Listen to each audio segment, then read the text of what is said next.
મારું નામ પાયલ છે અને મારી ઉંમર 31 વર્ષની છે અને હું દેખાવમાં સુંદર લાગુ છું અને જો મારા રંગની વાત કરું તો મારો રંગ એકદમ દૂધિયો સફેદ છે અને મારી હાઈટ પણ 5 ફૂટ 3 ઇંચની છે.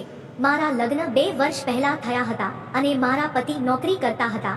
એકવાર એની બદલી એક ગામમાં થઈ ગઈ એટલે અમે એ ગામમાં રહેવા માટે ચાલ્યા ગયા. ત્યાં અમને રહેવા માટે ગામથી થોડે દૂર હવેલી આપી હતી. હવે મારા પતિ આખો દિવસ કામ પર જતા અને હું આખો દિવસ આ ઘરમાં એકલી રહી જતી હતી. અમે પહેલા જ્યાં રહેતા હતા ત્યાં બાજુવાળા એક છોકરો મારો મિત્ર હતો.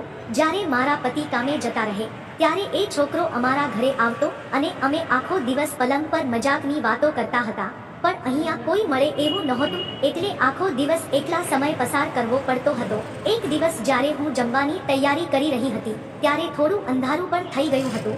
અચાનક મને એક છોકરીના રડવાનો અવાજ સાંભળ્યો અને એ જોવા માટે હું રૂમમાંથી બહાર આવી અને ત્યાં બાજુના ઘરમાંથી અવાજ આવતો હતો જે વર્ષોથી બંધ હતું. અને જ્યારે મેં અંદર જોયું તો ગામના સરપંચ એક છોકરી સાથે મજાક કરતા હતા. એ છોકરી દુબળી પાતળી હતી અને સરપંચ એકદમ પહેલવાન અને અસલી મર્દ હતા. થોડી વારમાં એ છોકરી થાકી ગઈ અને રડવા લાગી અને કહેવા લાગી કે બાકી રહેલું હોય તે કામ પછી કરજો.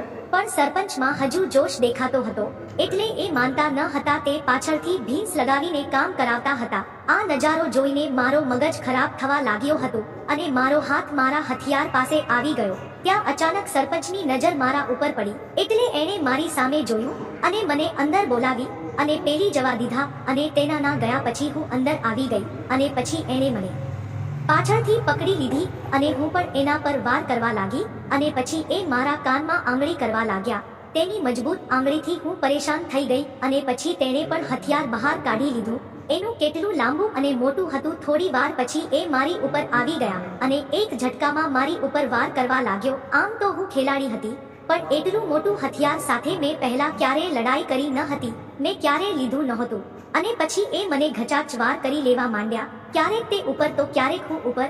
લગભગ 2 કલાક સુધી ખેલ ચાલ્યો અને છેવટે મેં સરપંચને હરાવી દીધા. મિત્રો, વિડીયો પસંદ આવ્યો હોય તો વિડીયોને લાઈક કરી ચેનલને સબસ્ક્રાઇબ જરૂર કરશો. ફરી મળીશું એક નવા વિડીયોમાં. ત્યાં સુધી આવજો.